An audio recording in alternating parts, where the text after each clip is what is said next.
रसोई का पहला पराठा। देख, मैंने पहले भी कई बार कहा है कि तू खाना बनाना सीख ले, लेकिन तेरे कानों पर जूं नहीं रेंग रही। शादी में बस कुछ ही दिन बाकी है और तू ऐसे हाथ पर हाथ धरे बैठी है जैसे तेरे ससुराल में रसोई संभालने के लिए महाराज लगे होंगे। अरे मम्मी, आप क्यों चिंता करती हो? किसने कहा आपसे कि मुझे खाना बनाना नहीं आता? अरे इतनी तरह की डिश बनाना मैंने सीख लिया है, अब और क्या चाहिए आपको? बेटा, ये डिश विश सब अपनी जगह है और रोटी सब्जी बनाना अपनी जगह। चाहे जितने तरह के पकवान बनाना सीख लो, लेकिन अगर तुम्हें रोटी बनानी नहीं आती ना तो कोई फ़ायदा नहीं इन पकवानों का। महीने के 30 दिन कोई व्यंजन नहीं खाता, रोटी खाकर ही पेट भरते हैं लोग। अरे मम्मी, सब लोग आपकी तरह नहीं सोचते हैं। मॉडर्न ज़माना है, रोटी सब्जी दाल चावल पर जीने वाले लोग खत्म हो गए अब दुनिया से। आजकल लोग नए नए तरह का खाना खाते हैं और कितनी वैरायटी है खाने में, चाइनीज़, साउथ इंडियन, कॉन्टिनेंटल। लेकिन आपको तो अपनी दाल रोटी ही समझ में आती है। नाश्ता बनाने को कहो तो पराठे बना देंगी, खाने की बात होगी तो रोटी सब्जी बना दोगी, बस हो गया। अरे आपकी बेटी ने इतनी तरह के व्यंजन बनाने सीखे हैं, आपको तो प्राउड होना चाहिए अपनी बेटी पर। ऊपर से आप दिन रात मुझे ताने मारती रहती हो, रोटी बनाना सीख ले, रोटी बनाना सीख ले। अरे कोई रॉकेट साइंस है क्या रोटी बनाना? अगर मैं इतने तरह के व्यंजन बनाना सीख सकती हूँ तो क्या रोटी बनानी नहीं आएगी मुझे? बेटा, मैंने कब कहा कि तुझे रोटी बनानी नहीं आएगी? लेकिन बनाने से तो आएगी ना। तूने आज तक एक भी बार ट्राई किया रोटी बनाने का? हमेशा यही बोलती है, मेरे हाथ गंदे हो जाएंगे, उंगलियों में आटा चिपक जाएगा। रोटी बेलने को कहो तो कहती है गोल गोल मुझसे नहीं बेली जाती, चकोर खा लोगे तो क्या हो जाएगा। अरे बेटा, तुझे आज तक रोटी बनानी नहीं आई तो पराठे क्या ही आएंगे। पहले रोटी बनाना सीख ले, उसके बाद पराठे सिखा दूंगी। मम्मी, 1 महीने में मेरी शादी है, अब मैं बचे हुए दिनों में अपनी शॉपिंग पूरी करूं या घर में बैठकर पूरी पराठे रोटियां बेलना सीखूं? अरे ठीक है ना, वैसे भी सिंह परिवार में मैं कोई इकलौती बहू नहीं हूँ। मुझसे पहले भी एक बहू है वहां पर और मुझे पक्का पता है उन्हें तो रोटी बनानी आती होंगी। मैं जाते ही खाने की सारी जिम्मेदारी अपने ऊपर ले लूंगी, बस रोटी बनाने के लिए अपनी जिठानी को बोल दिया करूंगी। हो गई ना प्रॉब्लम सॉल्व। और चलो अगर मान लेते हैं वर्स्ट केस में मेरी जिठानी को भी रोटी बनानी नहीं आती होगी, तो मैं रोहित से बात करके कुक लगा लूंगी। इतने पैसे तो कमाती है आपकी बेटी, अब टेंशन क्यों ले रहे हो मम्मी? सब मैनेज हो जाएगा, आप बस चिल मारो। ये लड़की इम्पोर्टेंस ही नहीं समझ रही बात की। कल को जब ससुराल में जाकर ताने पड़ेंगे ना तो सास तो यही कहेगी माँ ने कुछ बनाना सिखाया नहीं। लेकिन माँ करे तो क्या करे, माँ की कोई सुने तब ना। ठीक है भाई, तुम आज के ज़माने की लड़की हो, 4 पैसे कमाती हो तो हर चीज़ को पैसों से तोल देती हो। दिव्या की माँ रंजना अपनी तरफ से बेटी को समझाने की पूरी कोशिश कर रही थी, लेकिन दिव्या मामले की गंभीरता को समझने को तैयार ही नहीं थी। खैर, ये 30 दिन का समय भी जल्द ही बीत जाता है और दिव्या शादी करके सिंह परिवार में पहुंच जाती है। शादी के 2 दिन बाद। देखो दिव्या, तुम्हारी पहली रसोई की जिम्मेदारी ना मम्मी ने मुझे सौंपी है। तुम ऐसा करो, सबसे पहले नाश्ता बना दो, उसके बाद तुम्हें रोहित के साथ मंदिर दर्शन के लिए भी जाना है। ठीक है भाभी, आप बताइए नाश्ते में क्या बनाना है? इडली, सांभर, डोसा, नूडल्स, जो आप कहेंगे मैं जल्दी से बना देती हूँ। अरे नहीं, इडली सांभर डोसा ये हमारे यहाँ कोई नहीं खाता। यहाँ तो नाश्ते में ना रोज़ देसी घी के पराठे बनते हैं। मम्मी जी को बस देसी खाना ही पसंद है, विदेशी खानों के नाम से तो चिढ़ जाती हैं वो। भाभी, डोसा इडली विदेशी खाना थोड़ी ना है, बल्कि वो तो हेल्दी भी होता है। देखो दिव्या, मम्मी जी कहती हैं हम नॉर्थ इंडियन हैं, अपना खाना छोड़कर किसी और का खाना क्यों खाए, इसलिए तुम छोड़ो ये सब, बस पराठे बनाकर तैयार कर दो।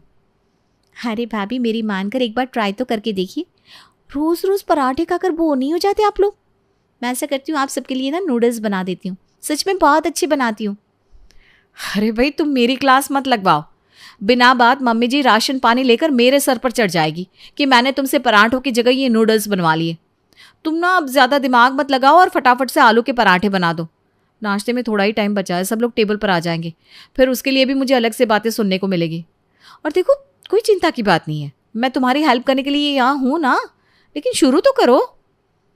अब मैं आपको कैसे बताऊँ भाभी, वो क्या है ना, मैं किसी के सामने कंफर्टेबल होकर खाना नहीं बना पाती। अब जब तक आप रसोई में रहोगी तो मेरे हाथ पैर काम ही नहीं करेंगे। आप ऐसा करो ना, आप जाकर आराम से बैठ जाओ, मैं तैयार करके आपको बुलाती हूँ। अरे लेकिन तुम्हारा पहला दिन है आज, कैसे अकेले सब कुछ मैनेज करोगी? मैं हूं ना यहाँ पर, तुम्हारी मदद करूंगी, तुम बिल्कुल टेंशन ना लो। नहीं नहीं नहीं भाभी प्लीज़, मैंने आपको कहा ना मैं अकेले ही खाना बना पाती हूँ, आप साथ में खड़ी रहोगी तो मेरा दिमाग ही काम नहीं करेगा। दिव्या के बार बार कहने पर उसकी जिठानी रसोई से बाहर चली जाती है और अपने कामों में व्यस्त हो जाती है। भाभी को तो किचन से भेज दिया, लेकिन पराठों का क्या करूँ? लगता है मम्मी का श्राप लग गया मुझे। मम्मी दिन भर मेरे पीछे पड़ी रहती थी कि रोटी बनाना सीख ले। ऐसी फैमिली में शादी हुई है, इनको रोज़ पराठे चाहिए। भगवान क्या करूँ, कैसे पार होगी मेरी नैया। ऐसा करती हूँ, मोनू को फ़ोन लगाती हूँ, वही कुछ आइडिया बताएगा। दिव्या जल्दी से अपने छोटे भाई मोनू को फ़ोन लगाती है। ए मोनू, प्लीज़ मेरी हेल्प कर दे, मैं बहुत बड़ी प्रॉब्लम में फंस गई हूँ। अरे दीदी क्या हो गया, आपके ससुराल में सब ठीक है ना? अरे सब ठीक है, मेरे ससुराल में आज मेरी पहली रसोई है और मेरी सास ने मुझे देसी घी वाले आलू के पराठे बनाने को बोला है, लेकिन तुझे पता है ना मुझे रोटी पराठे बनाना ही नहीं आता। अच्छा अच्छा अच्छा, ये बताओ तुम्हारे ससुराल में कोई बैकडोर है क्या, या कोई खिड़की जहाँ से मैं चुपचाप आकर तुम्हें पराठे दे जाऊँ? हाँ है ना, मैं बैकयार्ड का दरवाज़ा खोलकर सामान ले सकती हूँ।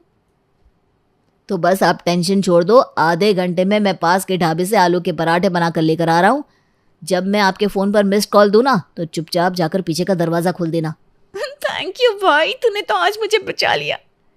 जैसा कि दिव्या ने प्लान किया था, कुछ देर बाद उसका भाई उसे बने बनाए पराठे लाकर दे देता है और दिव्या वही पराठे ससुराल में सभी को खिलाकर अपनी पहली रसोई की रस्म पूरी कर लेती है।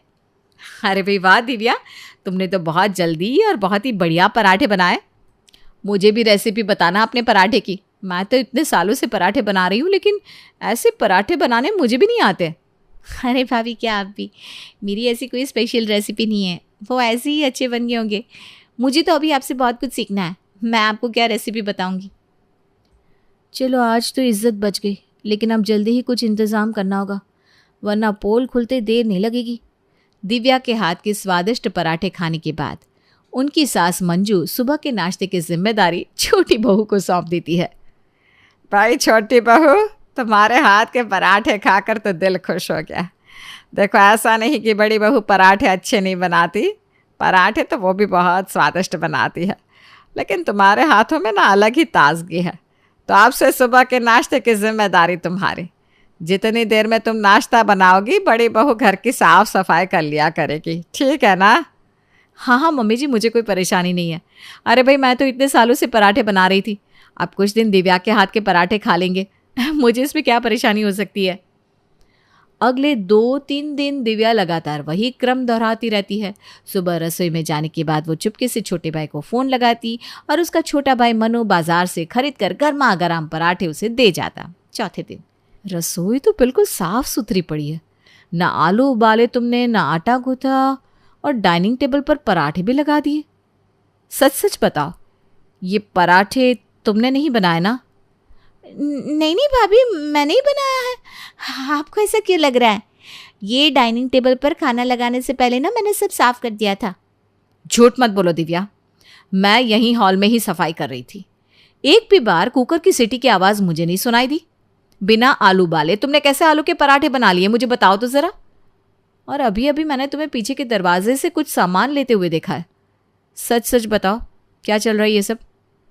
भाभी सच बात तो ये है कि मुझे आलू के तो क्या कोई भी पराठे बनाने नहीं आते। अरे मुझे तो रोटी बेलनी भी नहीं आती। लेकिन आपने कहा कि घर में सबको रोज़ सुबह पराठे खाने होते हैं, तो अपनी इज्जत बचाने के लिए मैंने बाहर ढाबे से बने बनाए पराठे मंगवा कर सबको खिला दिए। आप ऐसा मत समझो कि मुझे खाना बनाना नहीं आता। डोसा, चाउमीन, बाकी सब तो मैं बहुत अच्छा बना लेती हूँ। मुझे सिर्फ ये पराठे बनाने ही नहीं आते। क्या, तुम्हें पराठे बनाने नहीं आते? अगर डोसा चाउमीन बना लेती हो तो पराठे बनाने में ऐसा क्या है? तुम स्टार्ट करो, बन जाएंगे। भाभी मुझसे ना ये गीला गीला आटा गूंदना, रोटी बेलना, ये सब नहीं हो पाता। प्लीज़ ये पराठे बनाने वाला काम आप देख लो ना, बाकी सारे काम मैं देख लूँगी। देखो ये बात तुमने मुझे तो बता दी कि तुम्हें पराठे रोटी बनाना नहीं आता, लेकिन मम्मी जी के सामने मुंह मत खोलना, वरना शामत आ जाएगी तुम्हारी।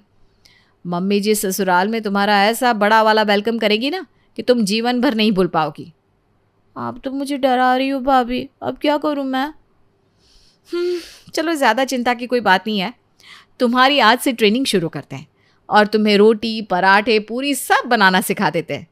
और तब तक मम्मी जी की डांट से बचने के लिए तुम्हारे हिस्से का नाश्ता मैं बना दिया करूँगी, ठीक है? लेकिन भाभी, आप मेरे हिस्से का काम क्यों करेंगे? क्योंकि तुम मेरी देवरानी हो और मैंने तुम्हें अपनी सिर्फ देवरानी नहीं, छोटी बहन समझा है। चलो चलो, अब ज़्यादा बातें बनाने में टाइम वेस्ट मत करो। मम्मी जी को इतना लाइटली लेने की ज़रूरत नहीं है। वो क्या चीज़ है तुम्हें अभी पता नहीं है। इसलिए तुम बस अब जल्दी से खाना बनाना सीखो और ये मुसीबत अपने सर से दूर करो। अगले ही दिन से दिव्या की जिठानी ने दिव्या को रोटी, पराठे बनाना सिखाने के लिए मिशन शुरू कर दिया था। वो बेचारी अपनी तरफ से पूरी मेहनत कर रही थी, लेकिन दिव्या को रोटी सिखाना मतलब भैंस के आगे बीन बजाना। जिठानी की लाख कोशिशों के बाद भी दिव्या को ठीक से रोटी बनाना आ ही नहीं रहा था, जिसके कारण जिठानी को ही उसके हिस्से का खाना बनाना पड़ रहा था। एक दिन जिठानी रीना रसोई में अपनी देवरानी दिव्या को रोटी बेलना सिखा रही थी कि अचानक वहां उनकी सास मंजू पहुंच जाती है। अरे क्या चल रहा है यहाँ पर? मैं तो बड़ी देर से रसोई के बाहर खड़े होकर देख रही हूँ कि बड़ी बहू तुम्हें रोटी बेलना सिखा रही है। क्या दिव्या, तुम्हें रोटी बनाना नहीं आता क्या? मम्मी जी, वो मेरा मतलब है वो। अरे वो क्या लगा रखा है? रोज सुबह तुम पराठे बनाकर खिला रही हो, वो कैसे बेलती हो अगर तुमसे रोटी नहीं बन रही है तो?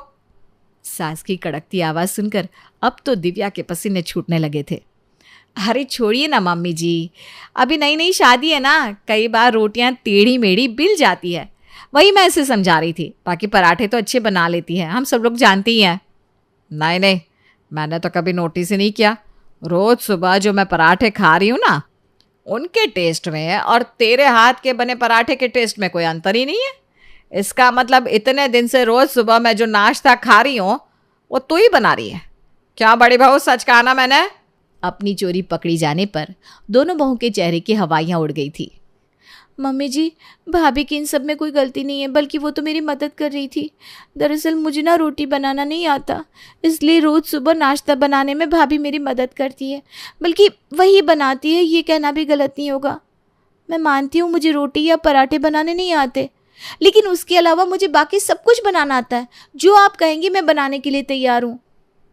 बड़ी बहू, छोटी बहू को अगर कुछ भी बनाना नहीं आता तो तुझे मुझे बताना चाहिए था ना।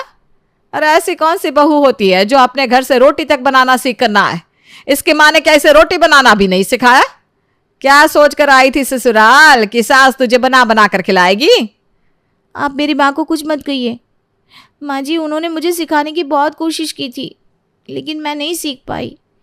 कोई बात नहीं ना, मैं रोटियां बनाने के लिए कुक लगवा लेती हूँ। वैसे भी अगले हफ्ते से मुझे ऑफिस ज्वाइन करना है। मेरी रसोई में अब रोटी कौन बनाएगा ये तू मुझे बताएगी क्या? और किससे पूछकर तूने इस घर में कुक लगाने की बात की? देख छोटी बहू, नौकरी करती होगी तू, लेकिन मुझे उन पैसों की धौंस मत दिखाना कभी भी। मुझे ऐसी बहू नहीं चाहिए जो 2 रोटी तक बनाना ना जानती हो। सास के मुंह से ऐसी बातें सुनकर जेठानी रीना को बहुत दुख होता है। मम्मी जी, आप मत डांटो ना इसे।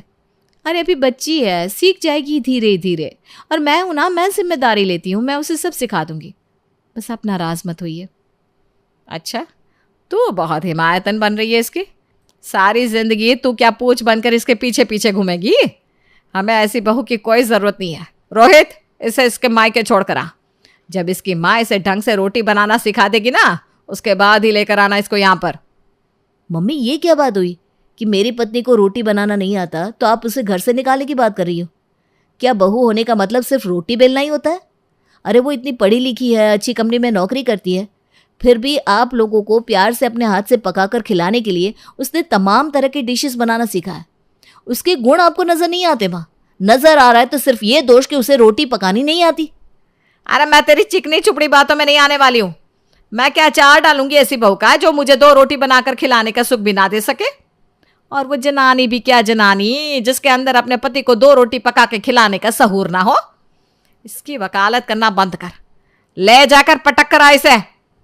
मैं इसकी गारंटी लेता हूँ माँ, अगर 15 दिन के अंदर इसने रोटी, पराठा, पूरी सब बनाकर ना दिखा दिया तो मैं खुद इसे इसके मायके छोड़ कर आऊंगा। लेकिन अगर ये सब कुछ बनाना सीख गई तो आपको इसे सम्मान से अपनी बहू स्वीकार करना होगा। अरे बेटा, इस लड़की के लक्षण देखकर बता रही हूं मैं, 15 दिन तो क्या 15 महीने में भी नहीं सीख पाएगी ये रोटी बनाना। अरे जिसकी सीखने की नीयत होती है ना, वो तो अपने मायके से ही सीख कर आती है। सास को दिए इस चैलेंज को पूरा करने के लिए अब दिव्या हर रोज अपनी तरफ से पूरी कोशिश कर रही थी कि उसे किसी तरह रोटी और बढ़िया स्वादिष्ट पराठे बनाने आ जाए। हालांकि ये सब उसके लिए आसान नहीं था। शुरू शुरू में तो हर रोज़ वो रोटी की जगह भारत का नक्शा ही बना रही थी, लेकिन जैसे जैसे समय गुजरता गया दिव्या को रोटी बनाने की टेक्निक समझ में आने लगी। 15वें दिन, बस आज माँ को बढ़िया सी रोटी और पराठे बनाकर खिला देना, फिर उसके बाद माँ कभी भी तुम्हें घर से निकालने की बात नहीं करेगी। आज मेरी इज्जत तुम्हारे हाथ में है दिव्या। दिव्या रसोई में जाती है और कुछ ही देर में बढ़िया पराठे और रोटी बनाकर लेकर आती है। देखा माँ, मैंने कहा था ना, 15 दिन में मेरी दिव्या सब कुछ सीख जाएगी।